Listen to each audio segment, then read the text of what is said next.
Code of Conduct for the Followers of the Imam. Majlis 24. The officers appointed by the Imam should be very fair with the followers of the Imam.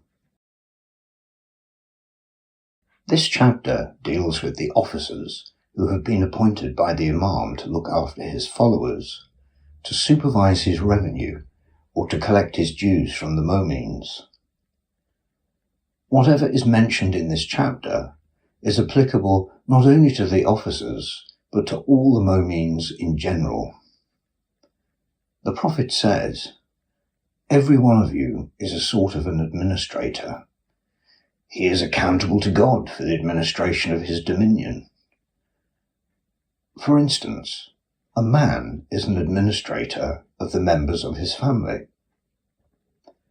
A woman is the administrator of her household affairs. She is accountable to God for the proper administration of her house and for the preservation of her chastity. A slave is the administrator of the job which has been assigned to him by his master. He is accountable to God for the administration of this job. Let every one of you fear God, and let every one of you know that he has to render an account of his actions to God. These instructions of the Prophet are of a very general nature. It is incumbent on everyone who belongs to any one of these categories that he should be careful in the discharge of his duties.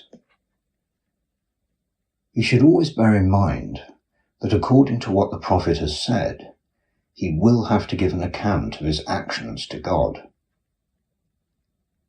This is the duty of the people in general. The duty of the officers appointed by the Imams is of a far more serious nature. Those who have to look after the affairs of his followers, or those who are engaged in his personal service, are required to lead an exemplary life. They have to improve themselves before they can improve others. For he who neglects his own affairs can never manage the affairs of others. He cannot preach others to be good if he is not good himself. He cannot forbid others from doing wrong if he himself is indulging in wrongdoing. God says, "What? Do you preach people to do good and neglect your own selves while you read the book of God? Have you no sense?" The Prophet says, "May God curse those who preach good and do not practice it, and who forbid others from doing wrong, while they themselves indulge in wrongdoing." How can such a person expect good from God, who has been run down by him in his book, and who has been cursed by his Prophet?